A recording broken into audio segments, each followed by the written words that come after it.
अब आप बताएं एक्सचेंज गेन लॉस किस वजह से आ रहा है? मैं कुछ सुनना चाह रहा हूं आपसे, बताएं एक्सचेंज गेन लॉस किस वजह से आ रहा है? रेट की वजह से। और कुछ सुनना चाह रहा हूं आपसे, एक्सचेंज गेन लॉस किस वजह से आ रहा है?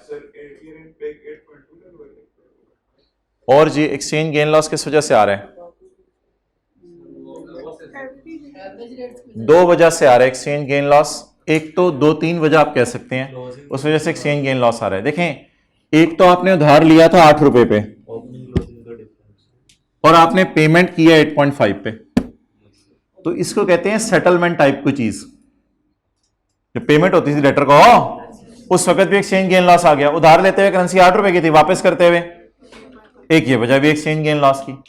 दूसरा, लाख में डॉलर में से जितने डॉलर अभी लेने वाले रह गए हैं उनको जब आपने 8.5 पे किया तो ऑटोमेटिकली यहां वर्सेस वाली कैलकुलेशन हो गई। उधर 8 पे पड़े, इधर 8.5 पे पड़े। और इधर तो एक और स्यापा भी है कि ये 8.2 और 8.5 का डिफरेंस आ रहा है कि इंटरेस्ट आप बुक 8.2 पे कर रहे हैं और पे, बट हमें पेपर में इतनी डिटेल में सोचने की जरूरत नहीं है। इससे पहले हम हर एंट्री में करते थे। ये जो हमने सारा मैकेनिज्म बनाया है इतना लंबा चौड़ा करके, उसको आसान इसलिए किया था कि ये सारे फड्डों से हम बाहर निकल आए और सिंपली ये टी काउंट ही सारा डाटा हमें प्रोवाइड कर दे। तो स्टेप 1 बताएं क्या करना है? अमोर्टाइजेशन शेड्यूल बनाना है। किस करेंसी में? टी काउंट भी फॉरेन करेंसी में बनाना है। आपको पता है मैंने 82931 तक फॉरेन करेंसी यूज की थी।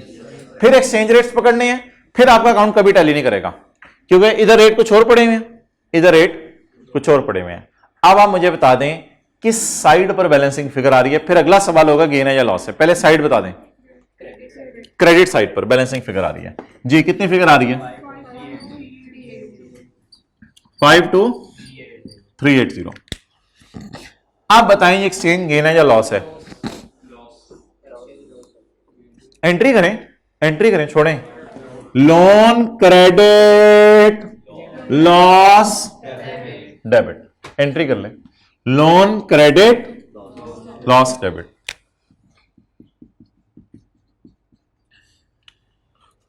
इसको रेड मार्कर से लिखते हैं हम। ये बैलेंसिंग आया करेगा आपको भाई। आपने इंटरेस्टिंग चीज नोट की, दो दफा बैलेंसिंग आ रहा है। एक बैलेंसिंग फॉरेन करेंसी वाला था, वो अलग था, और ये बैलेंसिंग किसका है? पाक रुपीज वाला। तो इसको एक्सचेंज लॉस के तौर पर रिकॉर्ड कर लेंगे। अब मैं आपको 2 मिनट दे रहा हूं, कैरी डाउन को ब्रॉड डाउन बनाएं और अगला साल पहले फॉरेन करेंसी में पूरा करें, फिर पाक रुपीज में दूसरा साल। कैरी डाउन को ब्रॉड डाउन बनाओ फॉरेन करेंसी में। ब्रॉड डाउन में पाक रुपीज नहीं लिखने, सिर्फ फॉरेन करेंसी। अभी ये जो लॉस है गेन आएगा ये पीटीआर में आएगा, ये पीएनएल में जाएगा। नहीं ये रुपीस नहीं आएगा ना। हाँ हाँ, लॉस और गेन अब ये रुपीज में ही आ रहा है। पाक रुपीज ना लिखो अभी, बस फॉरेन करेंसी में बनाओ।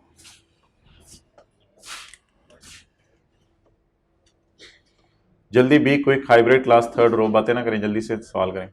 हाँ जी बिल्कुल, आपको ही कह रहा हूं, जल्दी करें, नोट करें।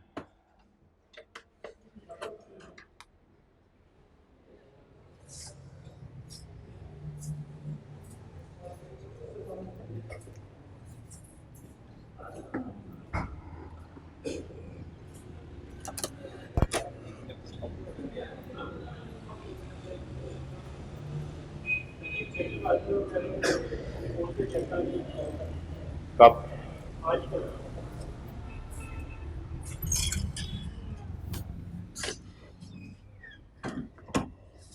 कैरी डाउन क्या है फॉरेन करेंसी में?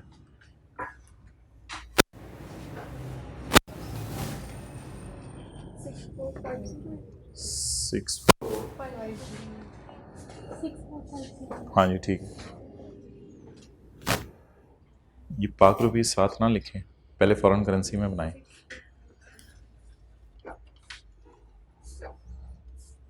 अब पाक रुपीज में बनाएं।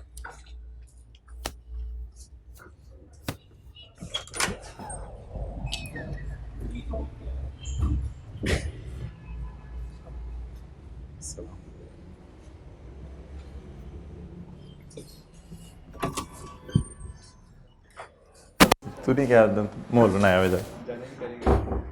खोल रजिस्टर। कितने बजे की बस है? सर मैं 2 लेक्चर लेने हैं पिछले फॉरेन करेंसी। अच्छा अच्छा, ओके ओके ओके, ये सही है। हाँ चलो कल हमने नींद का डेसिमल में सॉल्व किया है, उसमें एस्टिमेटेड रेजिडुअल वैल्यू होती है डेफिनेशन निकालते हैं माइनस वो ले ही जब जीरो रही है तो फिर माइनस क्यों करनी है? अगर लेते तो फिर माइनस करते हैं।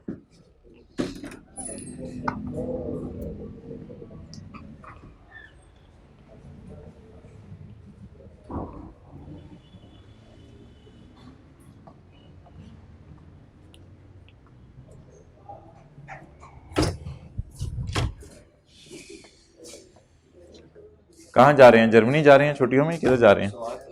सवाद जा रहे हैं। अच्छी जगह है सर। ये लाहौर वाले शिमला पहाड़ी पे चले जाइएगा। ओके, मैं तो कहीं भी नहीं। यकम जनवरी 15 ब्रॉट डाउन 82931 डॉलर। अच्छा जी, अब दो एंट्रीज जरा जुबानी बता दें, इस पे हाथ रख के। 26577 की एंट्री इंटरेस्ट एक्सपेंस डेबिट और लोन क्रेडिट, और 25,000 की लोन डेबिट कैश क्रेडिट। 6577 की इंटरेस्ट डेबिट लोन क्रेडिट और 25,000 की loan debit cash credit. 31/12/15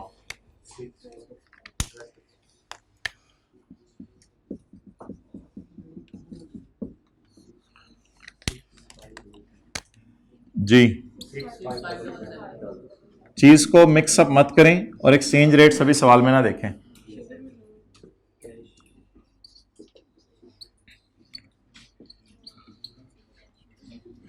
cash 25,000 dollar.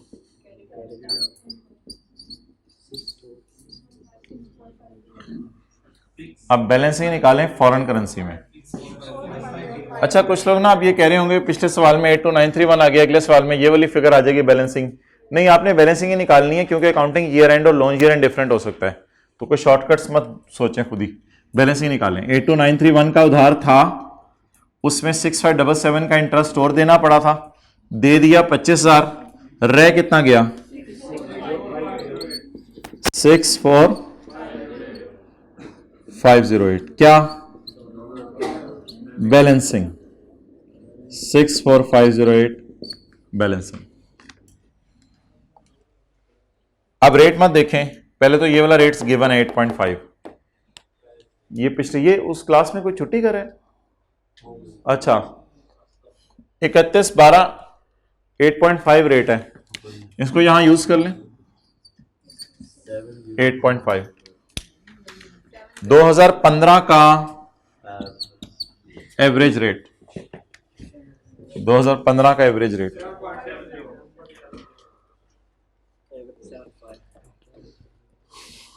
हजारों ख्वाहिशें ऐसी, हर ख्वाहिश पे दम निकले क्यों होता है वैसे लोगों का? ये समझ नहीं आती, हर ख्वाहिश पे दम निकल रहा होता है।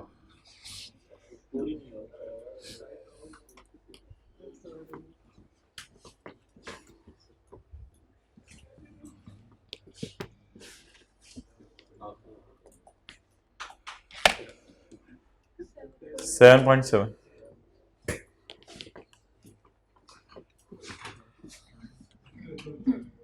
प्लीज खामोश। स्पॉट रेट बताएं 31/12/15 का स्पॉट रेट उस दिन का 7.5। 31/12/15 का रेट 7.5। 70 18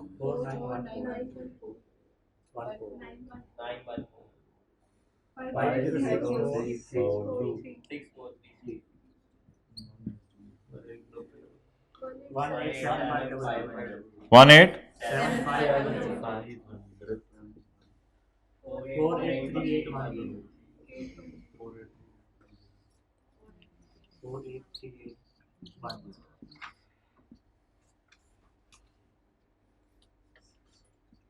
अब उधर फिगर 7.7 8.5 पे पड़ी है, यहाँ फिगर 7.5 पे पड़ी है, तो बैलेंसिंग फिगर निकालें पाक रुपीज में। इधर आ रहे हैं एक्सचेंज गेन,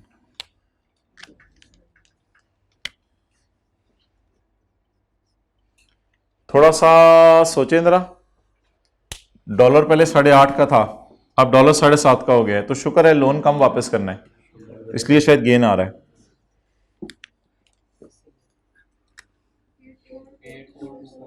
84247।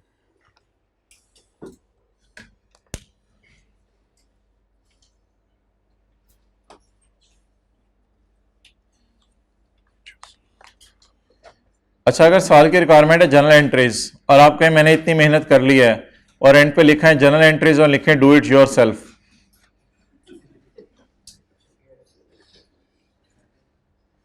इसे को सब कुछ तो मैंने हलवा तैयार करके दे दिया, अब एंट्रीज भी नहीं तेरे से होती।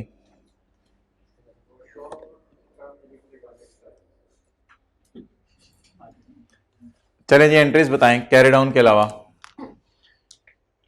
कैश डेबिट लोन क्रेडिट कितने रुपए? 8 लाख रुपए, पाक रुपीज में करनी है। Interest expense debit loan credit 65034। Loan debit cash credit, सबर इसकी entry loan credit exchange loss debit. भाई आप इसकी एंट्री बताओ। हाँ हाँ, लोन क्रेडिट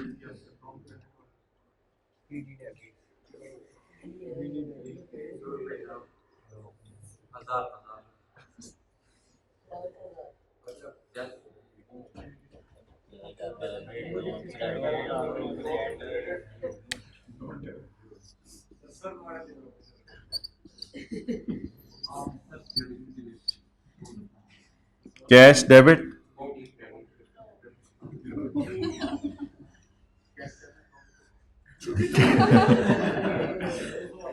यार ऐसा करना मेरे भाई, ब्रॉड डाउन और कैरी डाउन की एंट्री नहीं होती, ये तारीखी फिक्रा बोलो, एंट्री नहीं होती। अब बोलेगा तो नहीं, तो ये वही क्लोजिंग बैलेंस है ना जिसको ओपनिंग बना लिया, तो इसकी एंट्री नहीं करनी, तो इसकी एंट्री नहीं बोलनी।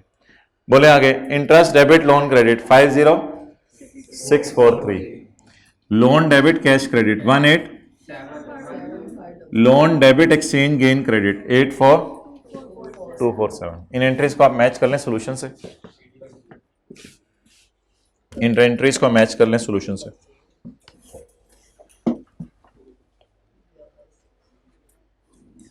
सोल्यूशन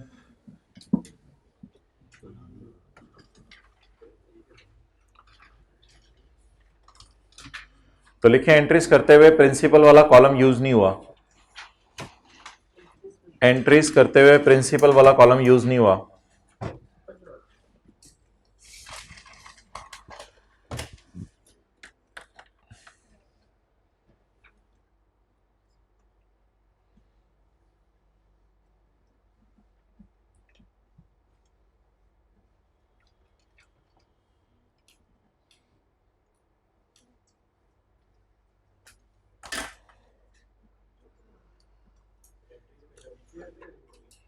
हाँ जी, एंट्रीज हमेशा पीक्यूआर में होंगी।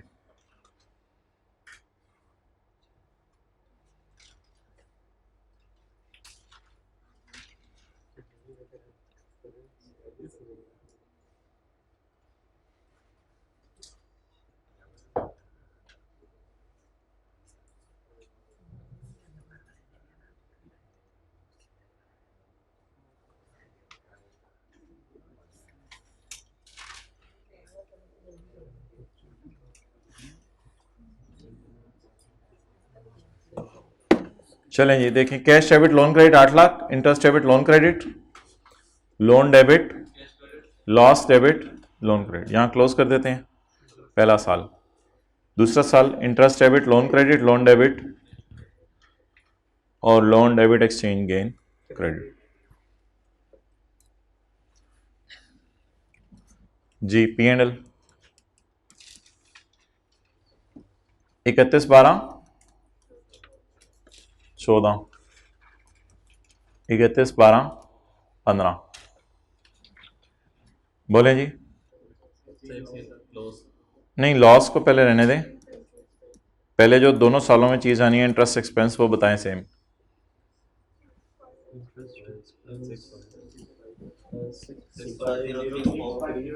आप लोग रिलैक्स करें, मैं देख लेता हूँ।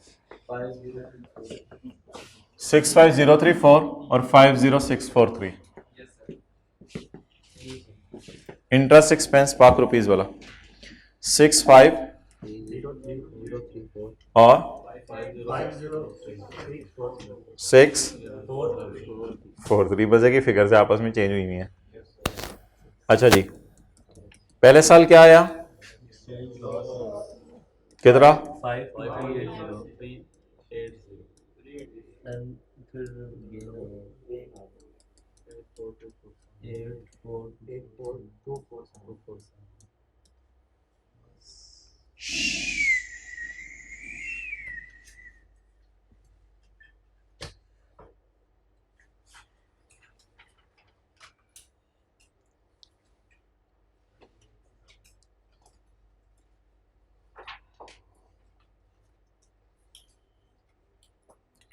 2080। नहीं होंगे। अभी क्या है, 2000 में पैदा हुए हो, 2000 में पैदा हुए हो। आपका पोता आया, आपके पोते ने आगे पाँव आपके दबाना शुरू किए, पड़पोता पाँव दबाना शुरू किए और कहा कि पड़दादा आपने कभी क्लास टेस्ट छोड़ा था, क्या जवाब दोगे? बेटा तुमने बहुत गहरी बात कर दी, मुझे भूलने की बीमारी हो गई है बेटा, तो याद भी नहीं रहता। अच्छा, बैलेंस शीट 31 12, मेरा नहीं ख्याल हम छोड़ते थे, पता नहीं, छुट्टी तो कोई नहीं की थी, ये तो मुझे याद है। टेस्ट छोड़ना तो मेरा नहीं ख्याल। आगे चलें। बैलेंस शीट में नॉन करंट लायबिलिटीज और करंट लायबिलिटीज।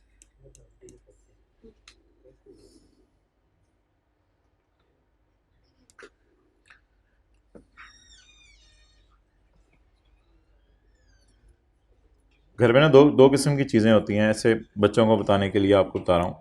हैं कोई बच्चे सच्चे भाइयों के, बहनों के, कोई होगी तो बहुत ज्यादा है। कितने हो गए हैं अभी तक?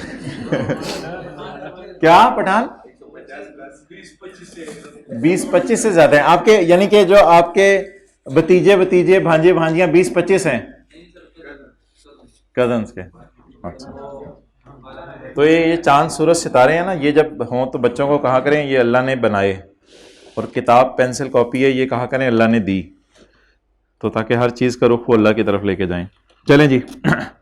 31 12 14 करंट पोर्शन बता दें, जल्दी करंट पोर्शन बता दें,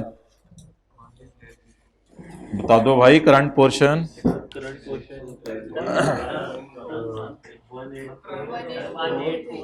मेरी ये सजेशन है आपको कि तसल्ली से अब मेरी बात सुननी है। बैलेंस शीट बनाते हुए ना तसल्ली से, balance sheet means carry down, आपने उंगली रख लेनी है इस पे 82931, उंगली यहां और आंख वहां। सुभान अल्लाह, ये एक नई चीज आ गई आज।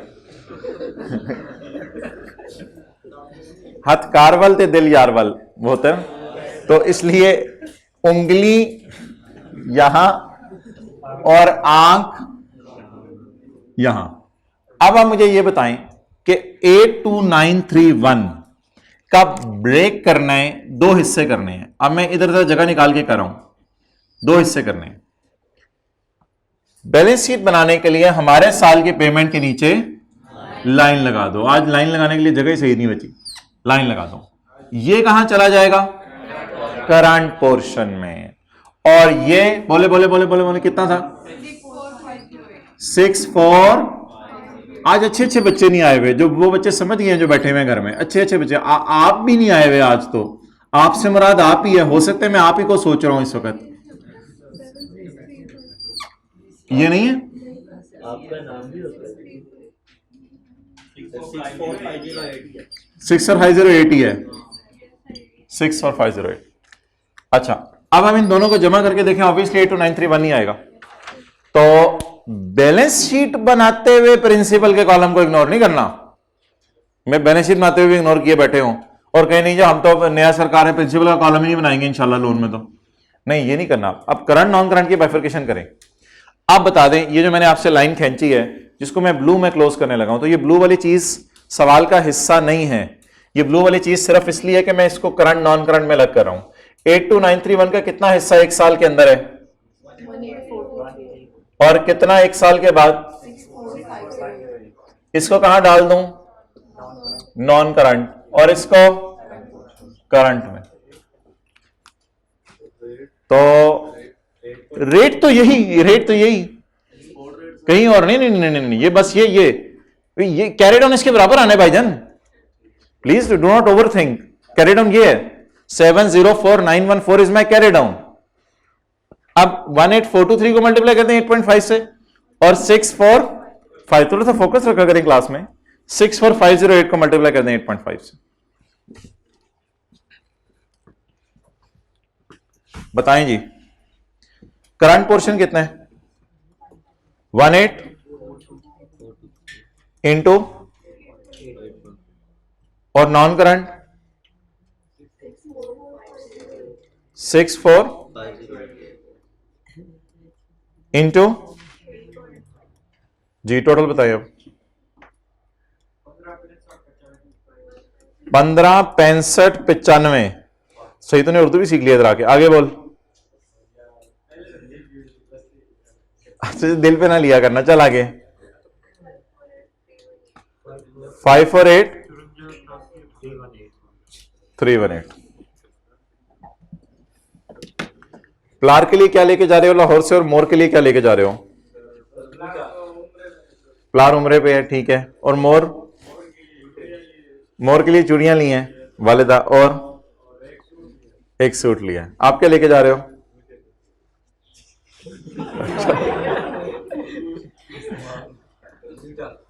मीठा। क्या लाहौर से क्या मीठा उनको पसंद है?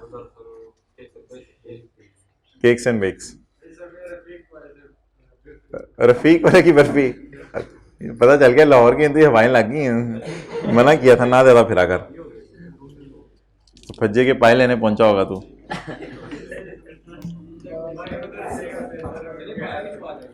ओके, अगले साल की बनाएं जी बैलेंस शीट, करंट और नॉन करंट।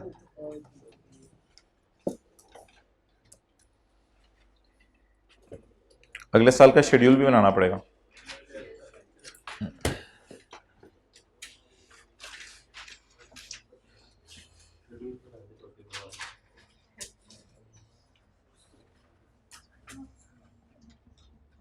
भाई ये चूड़ियां तो ये लाहौर से महंगी मिलेंगी।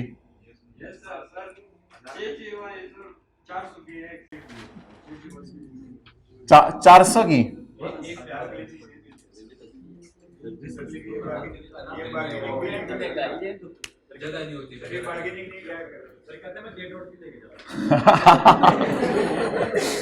अच्छा, इंटरेस्ट बताओ। 64508 पर interest 5116 884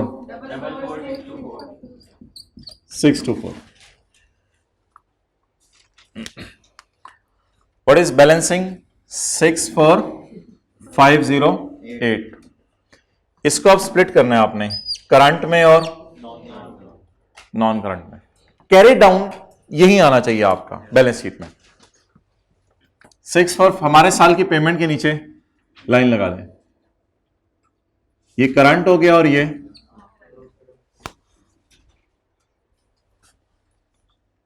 19984 is current and 44624 is non-current.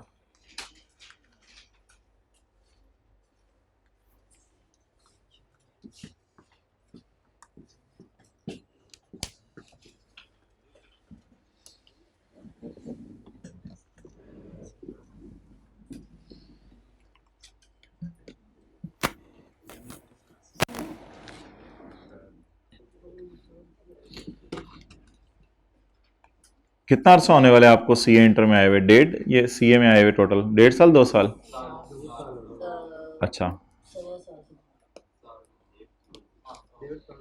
तो वो हजरात हाथ खड़ा करें जिन्होंने छुट्टी नहीं की अभी तक जबकि सीए शुरू किया। एक, वेल डन।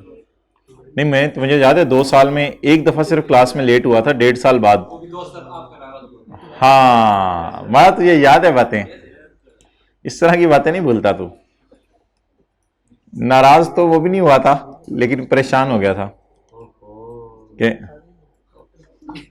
करंट पोर्शन बताएं जी, करंट पोर्शन 1,884 जरब 7.5 149130। वो असल में अजीब सा बंदा था, तो पूरा सीए उसने फर्स्ट रैंक में किया है। टैक्स में उसका गोल्ड मेडल भी आया था आई कैप में। आजकल वो पेप्सी में जॉब कर रहा है। अच्छा, लोन की अमाउंट बताओ भाई, लोन की 4464 जरब 7.5 3380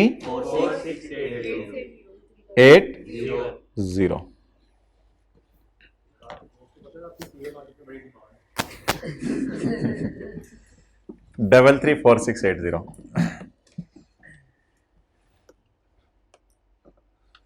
सर आप इतनी मसरूफ जिंदगी गुजारते हैं।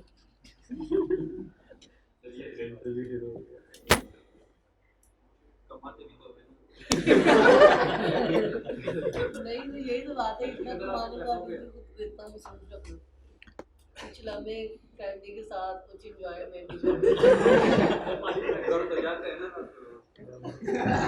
वो कर देते हैं यार, इसमें लेट होते हैं, फोन आ जाता है, क्या हो गया?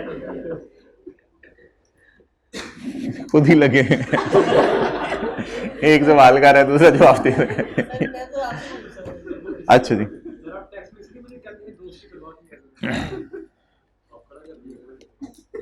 अच्छा जी, अब एक कॉन्सेप्ट है very important in IAS 21, monetary and non monetary. नहीं, बस ये ओवर है, मॉनेटरी और नॉन मॉनेटरी। अब ये सारा आप हजरात ने पिछले सवालों में कर लिया हुआ है। मैं कुछ एसेट्स के नाम आपके सामने रखने लगा हूं, आपने मुझे बताना है ये एसेट्स और लाइबिलिटीज। अच्छा, मैंने नॉन मॉनेटरी एसेट्स नहीं लिखा, ये नॉन मॉनेटरी एसेट्स भी हो सकते हैं और लाइबिलिटीज भी। इसको कह सकते हैं मॉनेटरी आइटम्स और non monetary items. Monetary items होते हैं कैश, इसकी डेफिनेशन लिख रहा हूं। कैश अपने अंदर खुद एक मनी है या रिसीवेबल पेएबल टाइप चीजें, इनको कहते हैं मॉनेटरी। और इसकी बुनियाद पे हमारी आगे वाले दिनों में स्टैंडर्ड के अंदर एक बड़ी इंपॉर्टेंट डिस्कशन है। अब मैं आपके सामने एक लिस्ट बनाने लगा हूं, आपने मुझे चीजों को बताते चले जाना है। मैं शुरू कर रहा हूं जी, property plant and equipment, intangible, biological asset, investment property, inventory, debtor, creditor, loan receivable, loan payable, interest payable,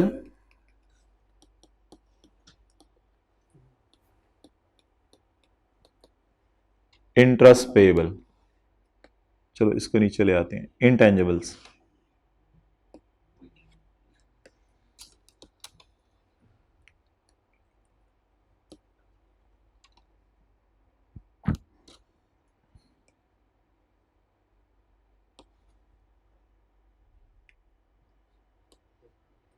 okay,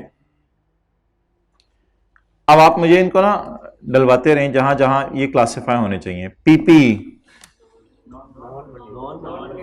PP is a money और नॉन मनी टाइप चीज, यानी लैंड बिल्डिंग है ना ये, तो it is a non monetary, non monetary. अच्छा, loan receivable, loan receivable, monetary की definition तो मैंने आपको पढ़ा दी है भाई। मॉनेटरी की डेफिनेशन इससे ज्यादा कुछ भी नहीं है, मॉनेटरी की डेफिनेशन ऊपर दी हुई है। रिसीवेबल पेबल्स को मॉनेटरी कहते हैं।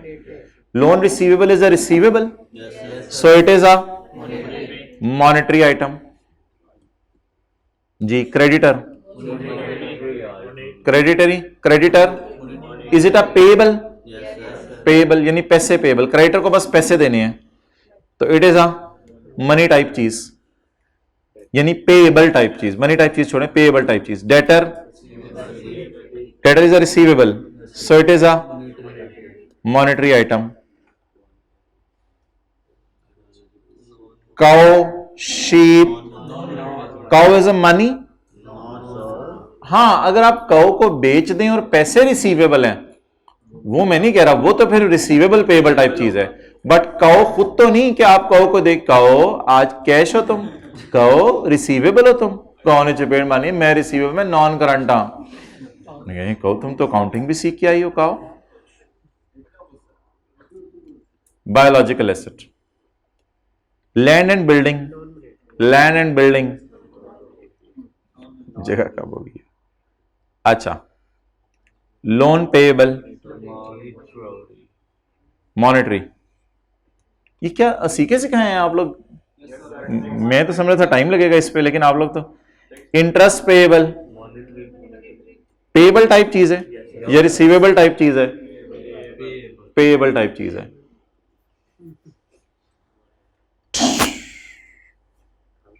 ये नीचे से शो क्यों नहीं हो रहा? हाँ, क्या बोल रहे थे आप? आप पूरा सेशन टेक्स्ट की क्लास में लेट आए, इसकी वजह आप आज शेयर करो मेरे साथ। हाँ, तुझे कह रहा हूं, पता है तुझे? सर मैं बचपन से स्कूल भी लेट जाता था। बचपन से स्कूल भी लेट जाता था। लेट जाते थे तो बैठ जाया करते, कॉलेज भी लेट जाता था, और फिर कॉलेज भी लेट। तो मैं मतलब फर्स्ट लेक्चर होता था इंग्लिश का, तो आधा घंटा पहले उसको लेट होता था। अच्छा, और कोई कहानी सुनानी हो? हाँ हाँ, और अब तो आदत सी हो गई।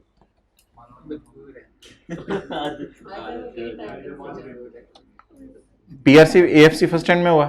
Yes yes sir. First time में हुआ। उसके बाद कौन से पेपर उठाए? उसके बाद 4 उठाए ग्रुप पे, 4 उठाए ग्रुप ए के। फिर बिजनेस लॉ पास हो गया, बाकी 3 फेल हो गए। बाकी 3 फेल हो गए। क्यों? वो उसके लिए लेक्चर्स में सोता बहुत था अच्छा, सारे। चलो अगली बात अब शुरू। उसके बाद कितने पेपर उठाए? उसके बाद 3 वो जो फेल हुए थे। 3 जो फेल हुए थे, लेकिन उससे अच्छा ठीक है, 3 उठाए। फिर अब वो 3 का रिजल्ट आने वाला है इंशाल्लाह अच्छा आएगा। आगे चलें जी, कैसे हुए हैं? इंटेंजिबल्स और इन्वेंट्री,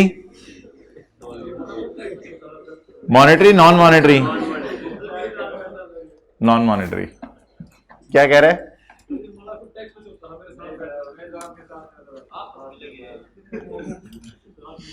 चले नोट करें।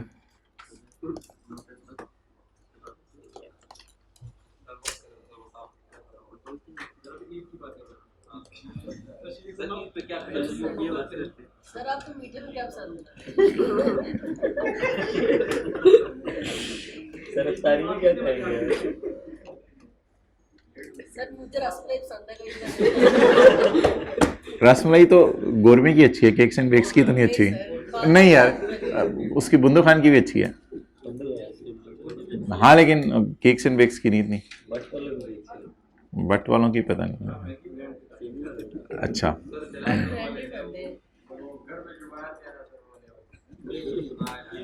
वो लेवल है, उसमें रसमलाई में वही ढूंढ रहे होते हैं बस, अंदर मिक्स हो जाता है। बाद में दूध ही पी रहे होते हैं। तो घर में तजर्बा तो रसमलाई का अच्छा नहीं रहता। अच्छा, आप माशाल्लाह ठीक है। सर आपने बताया नहीं आपको क्या पसंद है, आप कॉल कर देते हैं हर दफा। अच्छा, बैंक अकाउंट में बैलेंस पड़ा, वही किधर जाएगा? ये अपने अंदर खुद कैश है, यस तो तो इसलिए बैंक अकाउंट, बैंक में पड़े हुए पैसे और दराज में पड़ा हुआ कैश, ये तो खुद मनी है ना, ये इन इट सेल्फ मनी है। तो बैंक, कैश, ये सारे कौन से आइटम्स हो जाएंगे? Monetary items. अब आप मुझे बताएं कि मैं बहुत कुछ पूछता हूं आप लोगों से, कभी कोई बता भी दिया करे कुछ, पर बाद में नहीं, बाद में देखें बात कुछ भी नहीं निकलती। आज वो लोन में 5 years वाली बात निकली है, तो बात आसान सी होती है, पता नहीं ऐसी उसको सोच के क्या आप लोगों ने दही बनाई होती है बात की। तो मुझे ये बताएं, ज्यादा हो गया, अच्छा मुझे ये बताएं कि इनकी सिग्निफिकेंस क्या है? इनकी सिग्निफिकेंस क्या है? डेप्रिसिएशन, इन्वेंट्री पे डेप्रिसिएशन होनी है। इनकी सिग्निफिकेंस, मॉनेटरी से जल्दी कैश मिल जाएगा हमें। सर एक जनरेट करने में मदद कर रहे हैं, रेवेन्यू और पैसे पैसे पैसे मिल रहे हैं भाई, इनाम। एक पैसे जनरेट करने में मदद कर रहा है और एक खुद ही पैसे। एक minute, one by one hybrid वाले माइक पकड़ाएं भाई, माइक माइक माइक माइक पकड़ाएं, माइक पकड़ाएं जी। सर एक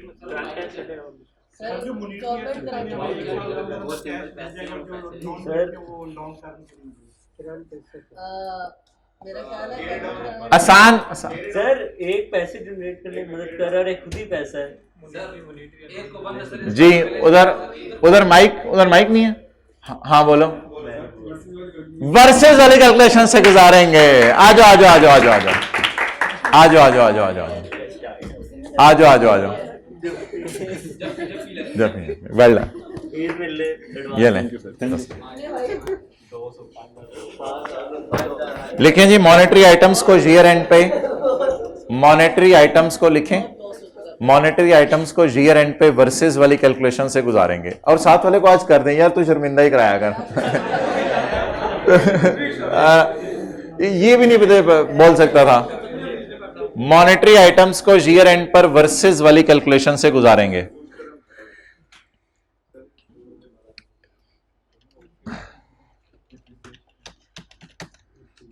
अच्छा अब बताएं कि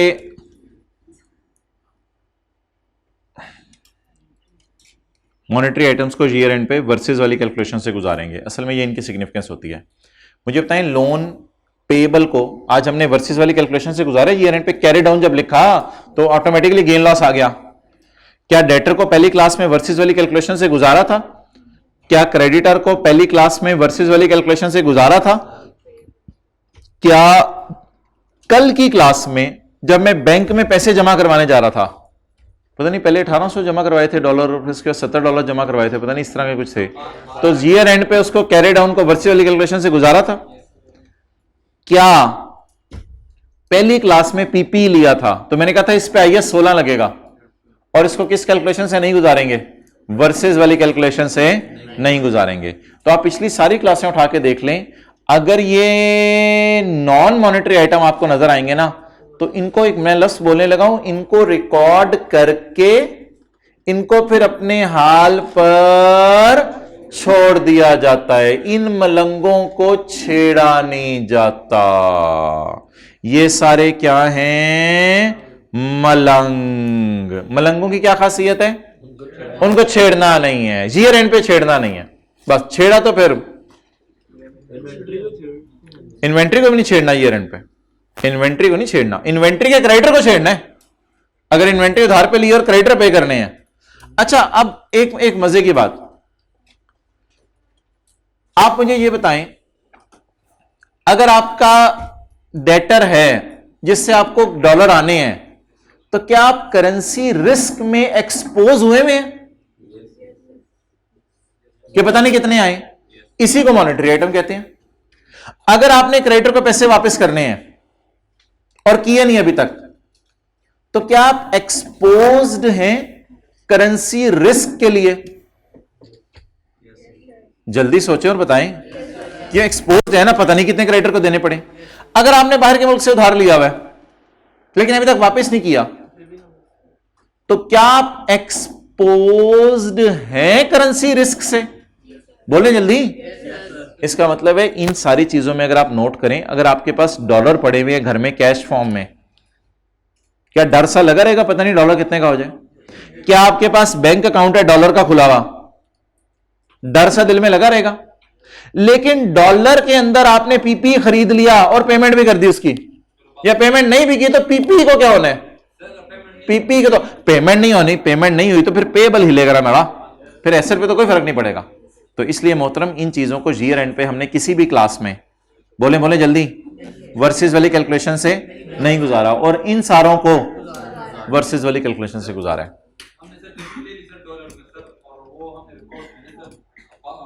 अच्छा ठीक है, आपकी क्लास खत्म हुई, मैं 1 मिनट होमवर्क दे दूं फिर इनका मैं सवाल ले लेता हूं।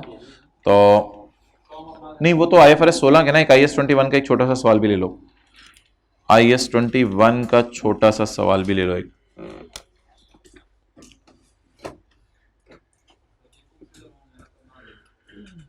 नहीं, ये तो आज वाला होमवर्क है ना, वो जो आपको IFRS 16 से रिवीजन शुरू होनी है वो तो कल से है। और प्लीज खुदा के लिए IFRS 16 को रिवाइज कर लें, गोल्डन अपॉर्चुनिटी मिली है, बल्कि मैं इसको डायमंड अपॉर्चुनिटी कहूंगा। ये हजारों साल नरगिस अपनी बेनूरी पे रोती है। छोड़ दो यार, माफ कर दो उसको। ये देखें क्वेश्चन नंबर 12 हमने किया ना, प्रैक्टिस का क्वेश्चन 23 जरा निकालें, वो इसी जैसे प्रैक्टिस का क्वेश्चन 23, पेज नंबर तो किताब में कुछ और होगा अब आपकी। नहीं, इसकी तस्वीर नहीं खींचनी, पुरानी किताब के पेज नंबर है। प्रैक्टिस का क्वेश्चन नंबर 23 466, क्वेश्चन नंबर 23। हाँ ठीक है, बस ये होमवर्क में कर लीजिएगा। ठीक है इंशाल्लाह जी, 1:50 में मिलते हैं with MCQs of IFRS 16 with fresh mind and fully motivated.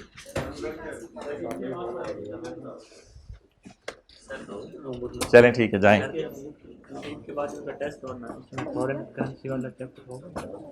Eid के बाद जो टेस्ट होगा उसमें IFRS 16 होगा जितना हमने पढ़ लिया है, और IAS 21 होगा जितना अगले हफ्ते में मिला के हम पढ़ चुके होंगे। ये 2 स्टैंडर्ड होंगे, और IAS 38 का थोड़ा सा टच आ सकता है। खुदा के लिए MCQs की डिस्कशन लेके जाइएगा। इंशाल्लाह हम ट्यूसडे को मिलेंगे अब।